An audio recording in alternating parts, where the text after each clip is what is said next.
Close your eyes and imagine for a moment that you are standing in the center of a massive, open-air stadium. Around you, tens of thousands of people are screaming at the top of their lungs. But this isn't the sound of a crowd cheering for a hero. It is a dissonant, terrifying roar. It is the collective sound of millions of human souls colliding in real time, their greed, their desperation, their panic, and their fleeting hopes all manifesting as raw, auditory chaos. In the world of trading, we call this volatility. But on the screen, it just looks like a fast-moving candle, in your ears and in your chest. However, it is a storm. When a major piece of economic news breaks, the market doesn't just move, it screams. You can hear it in the frantic, rhythmic tapping of your own keyboard. You can feel it in the sudden, sharp acceleration of your pulse, a thumping in your ears that tries to drown out your reason. This is the moment when the noise reaches its absolute peak. Years ago, back in my early days as a structural engineer, I found myself standing at the base of a skyscraper during a powerful summer gale. The wind was howling through the exposed steel girders, creating a high-pitched, ghostly shriek that made the hair on my neck stand up. I watched the construction cranes sway against the dark sky, and for a moment, I was paralyzed. I was certain that the entire structure was about to buckle and collapse under the sheer force of the atmosphere. My mentor, a senior engineer who had survived decades of such storms, sensed my fear. He didn't look up at the swaying cranes. Instead, he reached out, placed a firm hand on my shoulder, and shouted over the wind, "Don't look at the branches of the trees. And don't listen to the shriek of the steel. Close your eyes and feel the foundation beneath your boots. If the foundation is deep and the concrete is solid, the storm is nothing but a sound. It is just air moving around an immovable object." The market works the same way. Those massive price swings, those wicks that stretch across the screen like jagged lightning bolts, they're just the shriek of the wind. They are temporary and chaotic. If you do not have a psychological foundation buried deep in the ground, you will be swept away by that noise. You will react to the roar instead of the reality. Today's episode is about how we build that foundation, how we find a profound, unshakable calm within the center of the storm.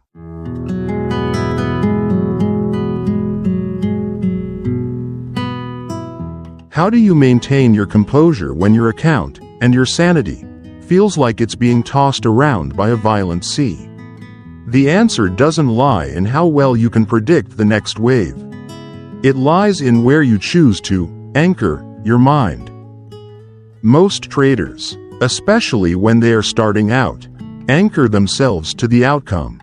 They tether their happiness to the green flashing numbers and their self-worth to the red ones.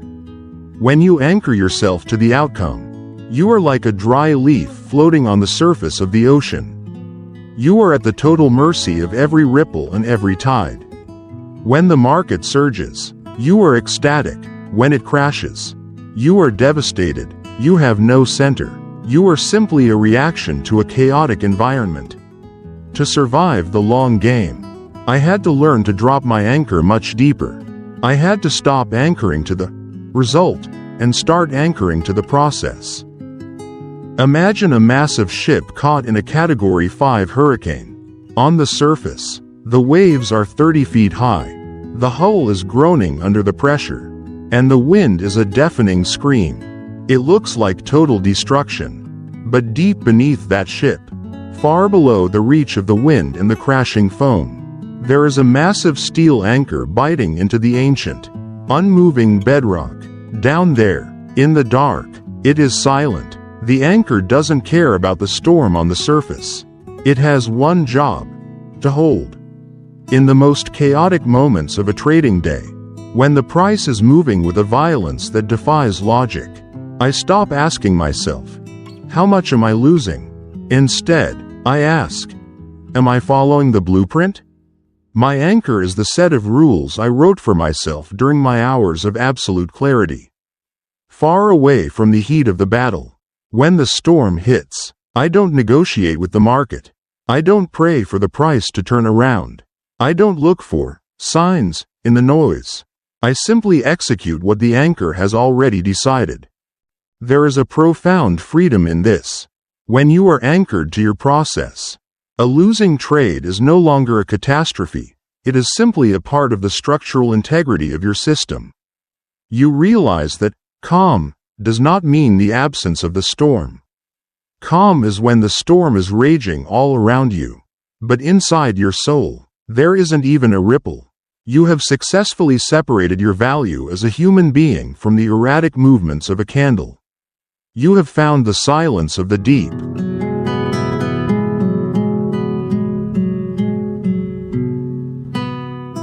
In our modern world, we are conditioned to believe that speed is a virtue. We are taught that the one who reacts the fastest is the one who wins. If a message pings on your phone, you feel a phantom itch to answer it. If an opportunity flashes before your eyes, you are told to seize it before it's gone. But in the brutal, psychological arena of trading, the ultimate skill, the one that separates the masters from the martyrs, is the art of non-reaction. I call this the space of maturity. It is that tiny, invisible sliver of time between the moment the market attacks you and the moment you decide what to do.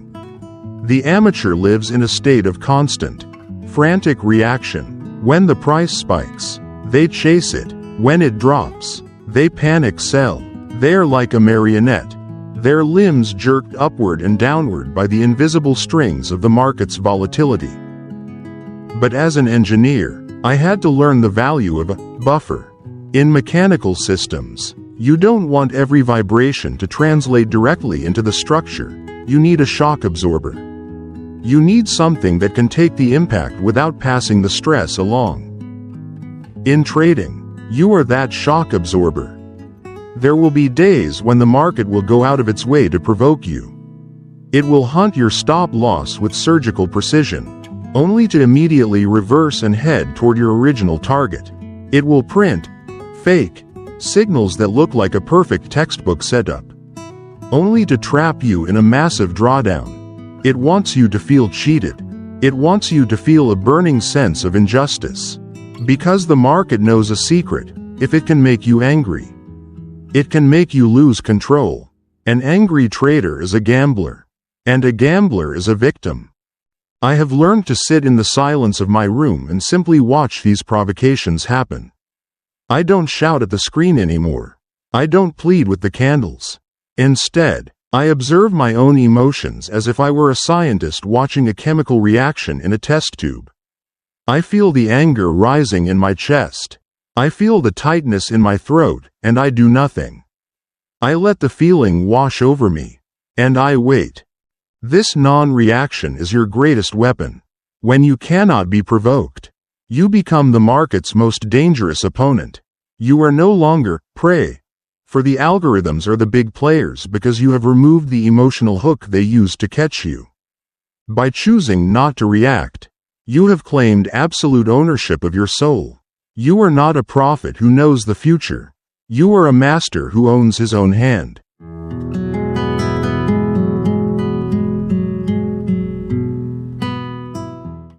In the world of structural engineering, silence and stability are never accidents. They are the result of deliberate, meticulous design. If you want a skyscraper to remain still while an earthquake rumbles beneath it, you don't just hope for the best. Bonds are forged, and dampeners are installed. You design for peace. In trading, your mind is the skyscraper, and the market is the earthquake. If you want to remain still, you must build an architecture of peace. I realized early on that I couldn't simply will myself to be calm if my environment was screaming for my attention. If you are constantly bombarded by the noise of the world, your internal foundation will eventually crack. So, I began to engineer my surroundings with the same precision I once used for blueprints. I started by stripping away the intellectual clutter. I silenced the notifications from the frantic trading groups where people shout their guesses into the void. I stopped watching the financial news networks, with their bright red tickers and breaking news sirens designed to trigger your fight or flight response. I realized that 99% of that information was just atmospheric noise. It didn't help my process. It only increased the friction in my mind. Instead, I designed a sanctuary. Imagine a room where the air is cool and the light is soft, a workspace that feels less like a battlefield and more like a laboratory. In this space, there is no room for panic. There is only a comfortable chair, a clean desk, and the faint, rhythmic sound of a slow-moving clock. I even limited the data I allowed onto my screen. I don't look at 100 different pairs or a dozen complex indicators anymore. I focus on what is essential. As an engineer, I know that the more moving parts a machine has, the more likely it is to fail. The same is true for your mind. By reducing the number of inputs, I increased the clarity of my outputs. Peace is not a feeling you wait for, it is an environment you create. When you step into your architecture of peace, the world outside, with all its political chaos and economic drama, fades into a dull, distant murmur. You aren't trying to know everything that is happening on the planet. You only need to know exactly what matters to your system. You are no longer trying to predict where the storm is going. You are simply making sure your house is built so well that the storm doesn't matter.